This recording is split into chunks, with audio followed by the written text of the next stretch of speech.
Okay, so after losing their first 6 games after the James Harden trade, the Clippers are now 4-1 in their last 5 games. And a lot of this is due to the team figuring out how to work with their new pieces, namely James Harden, and moving Russell Westbrook off to the bench. But I think an underrated bright spot of the Clippers season this year has been Paul George's performance. As a matter of fact, I think he's been the best player this year, even though Kawhi Leonard has played every game this year as well.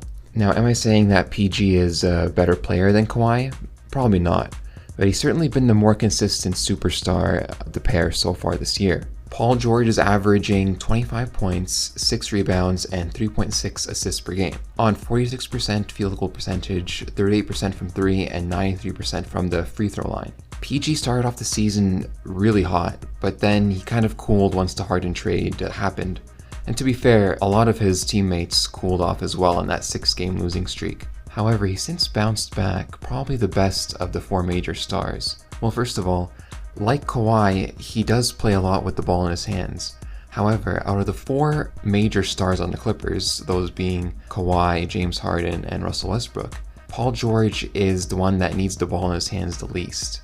And he's probably the best off-ball in that regard. His game is probably the most adaptable to any kind of team system. That's actually why he's one of my favorite players. His game is just so great all around. He's almost like the Mario of the NBA in that regard. He can shoot, he can defend, he can create his own shot. He just has a decent all-around game. The one thing he isn't the best at, though, is his ball handling. Now, we've all seen Paul George highlights. We know how smooth he is with the ball. That said, when he's the lead ball handler, well, bad things happen. He is liable to turn over the ball at a high rate. And that was actually one of the reasons why the Russell Westbrook signing last year was so successful for the team, because it gave them more of a true point guard that took PG off the ball more often. And that's been proven even more true since James Harden joined the team, where he has even more touches now, which leads to less on-ball reps for Paul George, which should cut down on his turnover rate as we progress through the season. Now, along with his offensive capabilities, we all know how good of a two-way player Paul George is. He's past his peak, of course, but he's still more than serviceable on that end of the ball. His overall adaptability to really any system has led to him being the Clippers' most consistent offensive threat on most nights. In recent games, he's even going to the rim more often, which is an underrated part of his game. He's known as a shooter, but when he drives to the rim, he can do a lot of damage. In particular, he had a game last night against the Mavericks where he scored 25 points. Now, this is a all-around great game from him. He had 25 points, 9 rebounds, and 4 assists. But one thing I noticed was he consistently drove into the paint, mostly to take advantage of Dallas's lack of capable bigs. But when he does drive like that, he can score a lot and he can draw a lot of fouls, which was a good sign for me.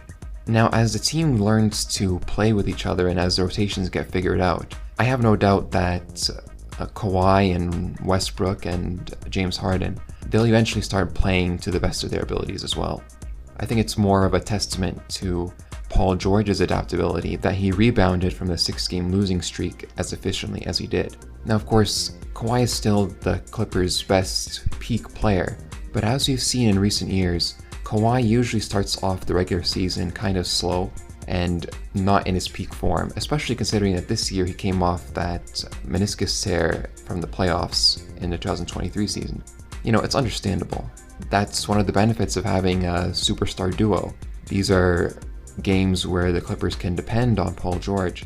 And speaking of health, we all know PG is kind of vulnerable to his own health issues. But lately, this season, he's been perfectly healthy, which, knock on wood. But his health so far is a big reason why he's so consistent.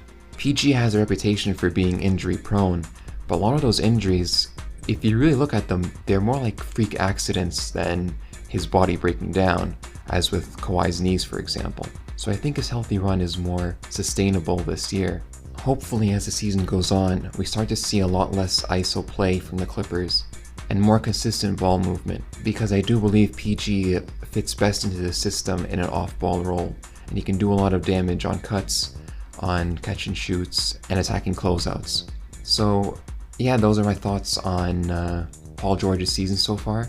Now there is some bias. He is my second favorite player in the league right now, and honestly the main reason I want to see the Clippers succeed. So yeah, I'm sort of eating good as a Paul George stan, but I really want the team to do well also. So hopefully they continue to figure out their new roster and they really make a run this year. Hopefully this is the year where they finally go far in the playoffs. Anyway, let me know what you think about Paul George's role in the Clippers, and yeah, I'll see you later.